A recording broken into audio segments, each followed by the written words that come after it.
Do you think that taking your brick and mortar online will just absolutely skyrocket sales? Or maybe you're just convinced if you just post a little bit more on social media, it will flood your store with new customers. In today's video, I want to bust down some myths that I commonly hear from brick and mortar boutique owners.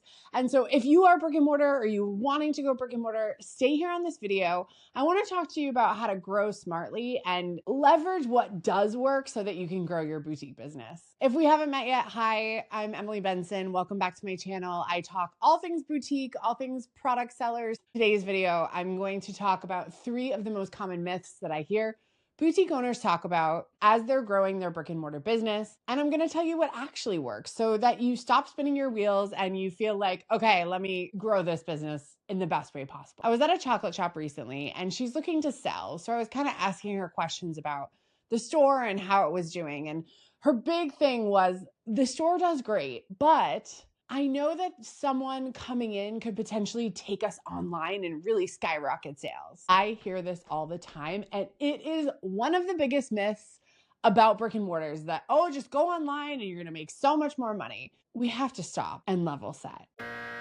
You have to remember that having an online store, that's opening another location. So remember when it took you to open your brick and mortar? It's going to take about the same effort, energy, time, money to open that online store. And the return is not going to be what you think. Most boutique owners that I work with that have a brick and mortar store, their online sales represent about 10% of their total revenue. That's with effort put in. That's with launching. That's with live streams. Like, the most I've ever seen it get to is 20% of a brick and mortar store. So my challenge to you is like, stop thinking these other things outside are going to grow your business and realize you have a great business right inside your 4 walls. You just need to figure out what's not working and fix it. Instead of just putting all this time, money, and effort into growing online to get 10% more in revenue, what if you just figure that out inside your store? So let me give you some ideas on how to do that, okay? Number 1 is just increasing your average transaction, your average order value. So how can you train employees or yourself to think about upselling customers as they come through the door? So they pick out a great dress. Well, your employee goes and picks a necklace, a pair of earrings, maybe some shoes that work with that dress. Or they cross-sell and they bring other dresses that are kind of similar in the same vibe to maybe get that person to buy 2 dresses or upgrade to a more expensive dress. Teach your employees how to curate full styles, how to expand what a person has picked up, and give suggestions in ways that feel good to the customer. What if you hosted an event each month? Once a month, that could add an additional 10% of sales. So let's say your store does $10,000 a month. You could do an event and make $1,000 in a night. There's your 10%. There you go. Don't go online, just have an event. The last thing you can do is declutter your store. Too many people have so much inventory. I've walked into stores where I don't want to touch anything on a table because I fear I'm going to knock everything else down. Stuffing your tables, or on the other hand, having very little inventory, is not going to help your cause. People come in to peruse your curated selection of beautiful items, but we need to keep them focused. Don't give customers more distractions than they already have going on. Let them focus, navigate through your store in a way where it's optimized for them to spend more money. Everything as a customer walks through your store, going right around to the back and then back up the front on the left side, understand, can they walk through that journey and find really great styles that build upon each other, where you have the accessories, you have the accompanying items that they need to complete that outfit? Could they self-shop through the store and style themselves? Something else to think about, using your employees, but also using a well-educated customer to have them spend more inside your store. Again, 10% is not that much. So how can you increase your sales by that 10% without even bothering going online? I know you're hearing it, like, you need to be on social media, do more on social media. As a brick and mortar, you might feel disconnected because that's the online world, but social media does work for brick and mortar. The myth that I want to bust open is the idea that it just has to be haphazard. For a brick and mortar store, actually, our social media presence can unlock so many new customers if we do it strategically with a plan. So let's talk about how to do that. If you've just been posting and showing new arrivals, things like that, it's just not enough. I want to tell you right now, what we are seeing across the board in 2025 is Instagram Reels working to drive traffic into a brick and mortar store. So every day, every single day, posting a reel. Now, again, this is not you dancing around. You don't have to learn anything.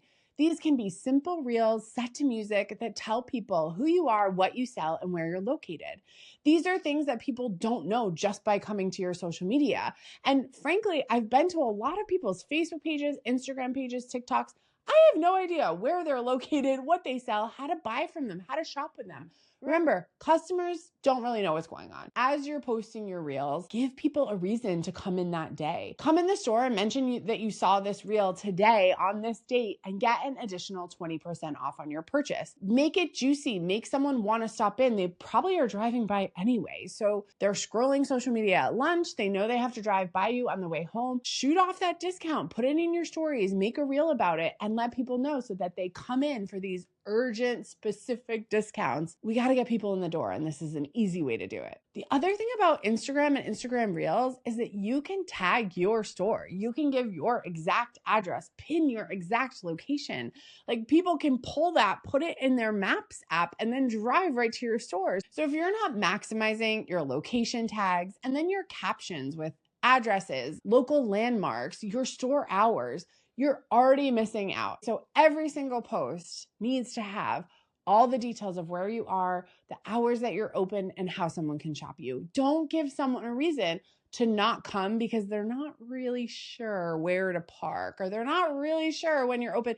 They don't know if you take credit cards. I know I'm reiterating obvious things, but we want to give people as much information about our store as possible so they have zero hesitation walking in. Maybe they don't know if they'll buy something, but they're at least interested in opening the door, bringing their body in, and walking around to see what you have. If you've gotten this far in this video, please subscribe to my channel, like this video. I'm so happy that you're here. I just keep wanting to teach you, and the more subscribers we get, the more reach we get, and the more people I can help. Remember, these tips apply to any brick and mortar. Yes, I specialize in boutiques and I specialize in fashion, but if you're here and you have some other retail shop where you sell,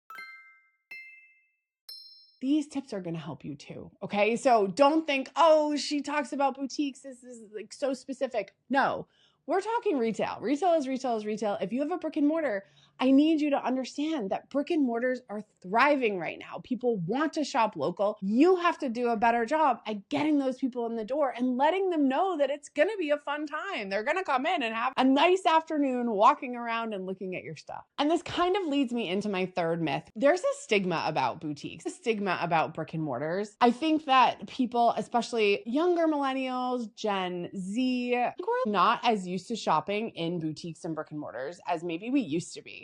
And there is this idea that especially boutiques or fashion boutiques, the owners are snobby, that the prices are going to be expensive, that you don't belong there. And what I want you to understand is that most brick and mortars are very much tailored to the location that you're in, right? That's what you're doing. You're tailoring your product assortment, your messaging, your pricing to your local customer. So how do we educate the customer more that this is actually where they should be shopping? They don't need to go to the mall. They shouldn't be scrolling online. Just come in. We have exactly what you need at prices that will probably surprise you. The easiest way to start to do this and start to relate, especially if you have women as customers, is show some behind the scenes. Show how nice you are. Show how fun your staff is. We have clients that right now have really fun staff and are making some really fun reels. And again, this isn't pressure for you to be dancing online. Even if it is just a short little video with you where you're like, hi, I'm the owner of this store. I can't wait to meet you. Come on in. This is what I'm looking at this week. This is what we're excited about selling next week. We're hosting this event. You are the host of your store. And I think it's really important for you to play into that, to let people know you care, you want them to come in. And even if they don't find anything today, establishing that relationship with them that you are the local spot where they can find XYZ. Communicate that. Let them know this is your chance to take the edge off and really just let people know that you're a welcoming space where we want to make you feel good about your body. We want to find clothes that fit and are, within your budget. That's what a local boutique or a local retailer can be. My tagline for Boutique Training Academy, which is my educational company for boutique owners, is make lots of friends and make lots of money. And there's a reason for that. You're a friendly person. I know you like to hang out with people. I know you want to have more people in the store. That's just making friends. Stop thinking about customers as like people you have to market to, your niche market. Like, let's just take all of the technical business stuff off and say, what more friends would I want in the store? What type of friends would I want to stop in and chit chat with?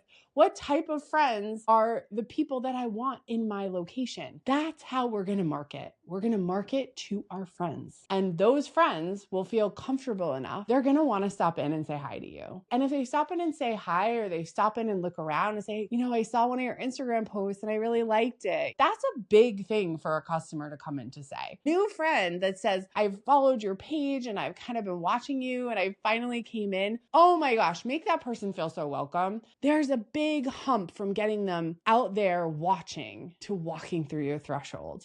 But the more friendly you are, the more apparent you are about the fact that you're a welcoming place and you have something for them at a great price and the quality is awesome, the more likely you are to have people come in. Let's just recap what we went through. Number one, going online is not going to magically increase your sales.